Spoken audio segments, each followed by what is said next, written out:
નમસ્કાર રામ રામ મિત્રો, આજે આપણે વાતચીત કરવાના છીએ કે સત્યનો પર્દાફાશ.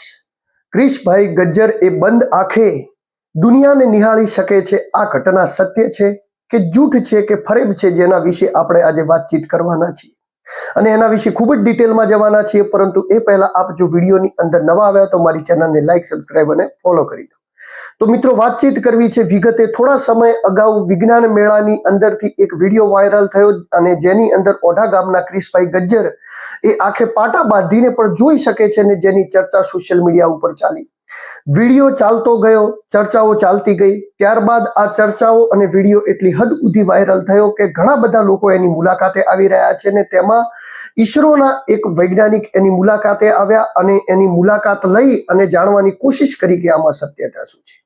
હું પણ ઘરે હતો, મને પણ બેચેની ન પડતી હતી કે આમાં સત્યતાની તપાસ કરવી એ ખૂબ જ જરૂરી હતી.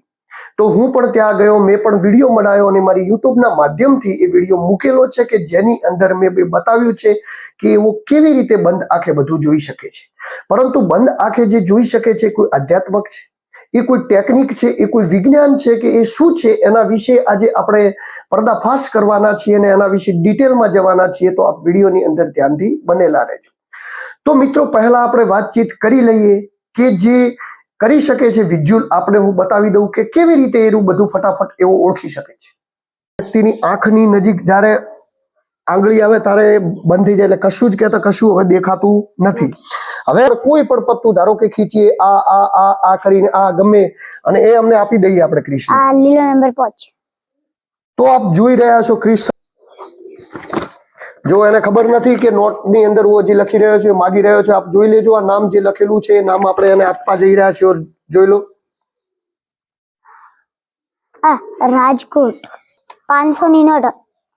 Okay, series number 6LN 6350. Okay. મેં નોટ બતાવીને નોટનો સિરીઝ નંબર કહી દીધો. કદાચ નોટની અંદર ટચ કરવાથી પણ ખબર નથી પડતી.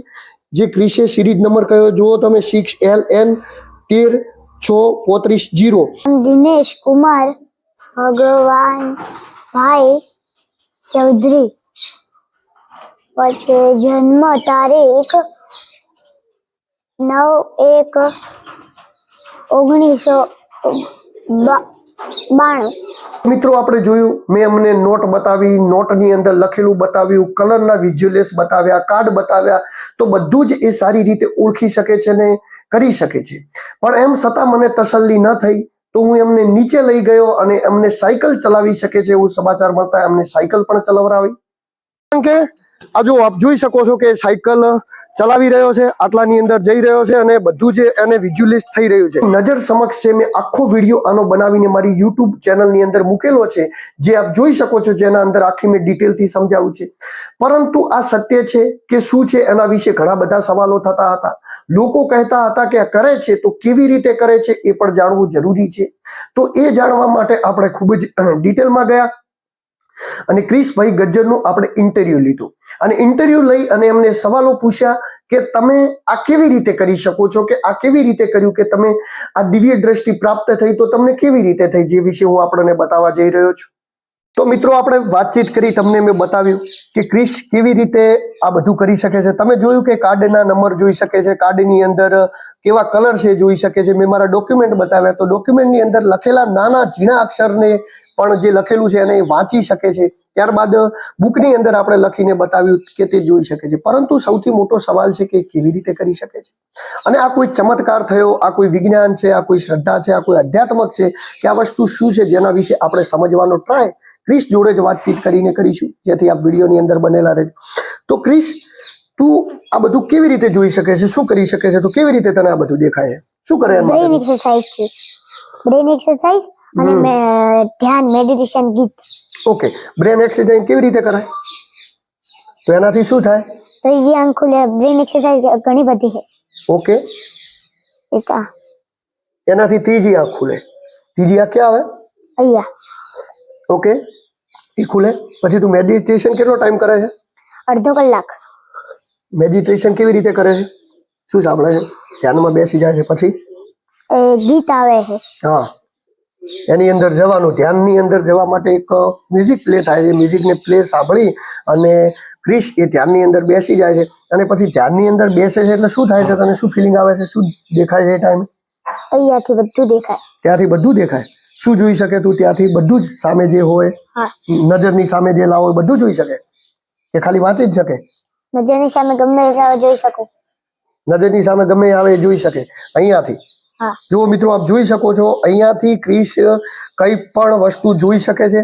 ધ્યાનના હિસાબે એ મેડિટેશન કરે છે, અને મેડિટેશન કરીને જ્યારે એની બંને આંખો બંધ હોય છે તેમ છતાં પણ ત્રીસરી આંખે એને એવું દેખાય છે. આ વિજ્ઞાનથી પણ મોટું વિજ્ઞાન છે, આ આધ્યાત્મક છે. પહેલા આપણા હિન્દુ ધર્મની જે પણ પાઠશાળાઓ હતી, વિદ્યાલયો હતી, ત્યાં આ રીતનું ધ્યાન કરાવવામાં આવતું, મેડિટેશન કરાવવામાં આવતું. અને જૂના જમાનામાં જે ઋષિ મુનિઓ હતા, મોટા મોટા રાજાઓ થઈ ગયા, એ લોકો મહાન યોદ્ધાઓ થઈ ગયા, એ પણ આ વસ્તુથી ઇન્સ્પાયરેશન હતા. અને આ બધું થતું હતું, જેના વિશે અત્યારે આપણે ક્રિશ જોડે વાતચીત કરી. ક્રિશ ડેલી મેડિટેશન કરે છે, જેના વિડીયો પણ હું તમને બતાવવાનો છું. અને ડેલી મેડિટેશન કરે છે, મ્યુઝિક આપણીને ધ્યાન સાંભળે છે. અને અત્યારે એની પકડ એટલી હદ સુધી આવી ગઈ છે કે એ કલરો ઓળખી શકે છે. આધાર કાર્ડ અને પાન કાર્ડની અંદર નાના નાના અક્ષરોય, ઝીણવટ ભર્યા અક્ષરોય લખેલા વસ્તુને પણ એ ઓળખી શકે છે અને પારખી શકે છે. તો એ ક્રિશ આ હદ સુધી કેવી રીતે પહોંચ્યો એના વિશે પણ એની સ્ટ્રગલ સ્ટોરી વિશે પણ વાતચીત કરીશું. એમના ગુરુજીએ એના માટે શું કર્યું એ પણ વાતચીત કરીશું. અને એનું પારિવારિક ઇન્ટરવ્યુ પણ આપણે કરીશું. પણ એ પહેલા થોડા એકાદ બે સવાલો ફરીવાર આપણે ક્રિશને કરીએ. તો આ કેવી રીતે તને આ ધ્યાનમાં આટલો બધો રસ કેવી રીતે પડ્યો? પહેલા તો વેકેશન હતું, અમને સરે 10 દિવસની પ્રેક્ટિસ કરાઈ. 10 દિવસ છે ને ધ્યાન કરવાનું, મેડિટેશન ગીત, કોઈ આજુબાજુનો અવાજ નહીં, અને લગે સુઈ જવાનું. અને ઈ છે ને ગીતમાં જ ધ્યાન, બીજા આજુબાજુ ક્યાંય નહીં. પછી ગીતમાં ધ્યાન લાગી જતું? હા. પછી શું થતું? ગીતમાં ધ્યાન લાગ્યા પછી શું દેખાતું? આજુબાજુના અવાજો ના સંભળાતા? ના. તો શું થતું? આ ત્રીજી આંખ મેં કરવી અને ત્રીજી આંખ ખોલવી છે ને મેડિટેશન ગીત ને આ બ્રેઇન એક્સરસાઇઝ. ઓકે, તું જ્યારે ગીત સાંભળતો હોય ને એકદમ ધ્યાનમાં હોય ને કોઈ આવીને આમ કરીને ચપટી વગાડે તને ના સંભળાતું?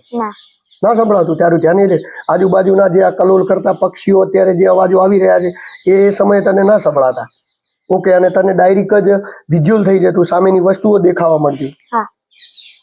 પછી એના પછી આગળ કેવી રીતે કામકાજ કર્યું? એના પછી પહેલા બ્રેઇન એક્સરસાઇઝ. આ બ્રેઇન એક્સરસાઇઝ ઘણી બધી છે. કેટલો ટાઈમ બ્રેન એક્સરસાઇઝ કરતો તું? 5 થી 10 મિનિટ. 5 થી 10 મિનિટ. ઓકે, પછી આગળ?